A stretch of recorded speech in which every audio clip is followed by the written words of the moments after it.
from various organizations and groups turned out en masse at the St. Philip's Anglican Church, Asaba, to celebrate the International Youth Day, designed by the United Nations to bring youth issues to the attention of the international community and celebrate the potential of youth as partners in the global community.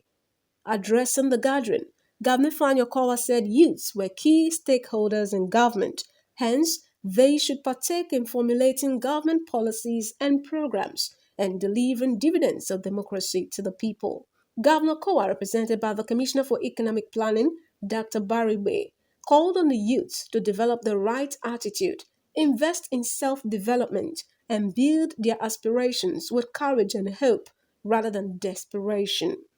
The governor, who was a special guest of honor at the event, reiterated government's commitment to better the lot of youths with good policy initiatives, capacity building, and empowerment programs, pointing out that the various programs of government under the Ministry of Youth Development and the new technical colleges across the state were a testament.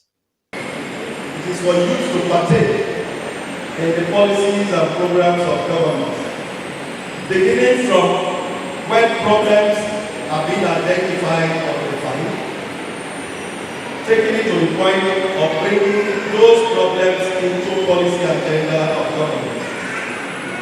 Youth cannot stay too far from all of this, or should stay too far from all of this. Commissioner for Youth Development, Comrade Ifeanyi Eguyanga, described the theme of the year's celebration, Intergenerational Solidarity, Creating a World for All Ages, as apt, saying that action was needed from all, irrespective of age, to achieve the Sustainable Development Goals (SDGs) and leave no one behind.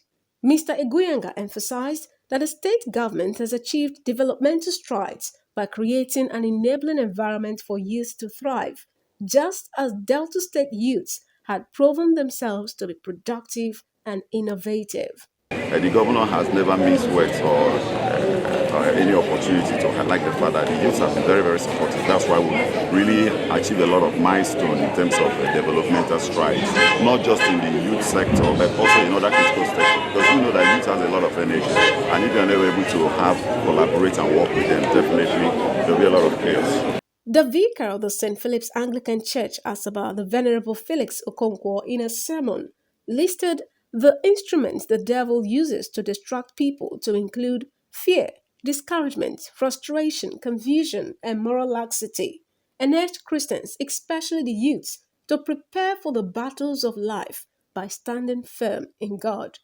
While harping on the exploits of David in the Bible in his youthful days, Venerable Okonkwo said life presented many Goliaths to man at different levels and times, but a spiritual approach rather than physical was essential for victory, and urged youths to shun internet fraud and other unworthy ways of life. Put on the whole armor, the whole, not one, not part, not single, the whole armor. And then when you put on the whole armor, that will now bring you under the canopy of the Most High God. You become audacious.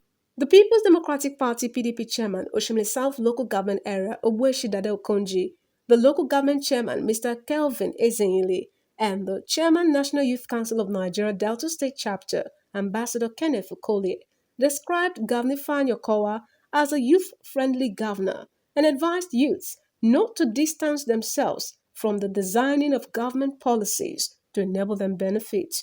Our governor, Excellency Dr. Fanyokowa, is a man, is a youth, is a youth-friendly, and they should continue to support him and continue to work with him to make sure that come 2023, he become the vice president of this country, because he's going to do a lot for the youth. The youth have been carried along. I'm a youth chairman and the youngest chairman in the state. And there are a lot of programs that have benefited the youths as well as the women. It must be part of policy making to ensure that we get our voters and pick it up and ensure that we participate. I think that is the only thing we need to do this time. The event, attended by the wife of the state governor, Dame Edith Okowa, and commissioners, featured a special Thanksgiving by youths, led by the Commissioner for Youth Development, Mr. Ifeanyi Guyenga, special renditions by the choir, and Bible readings. Eunice Emiazia reporting.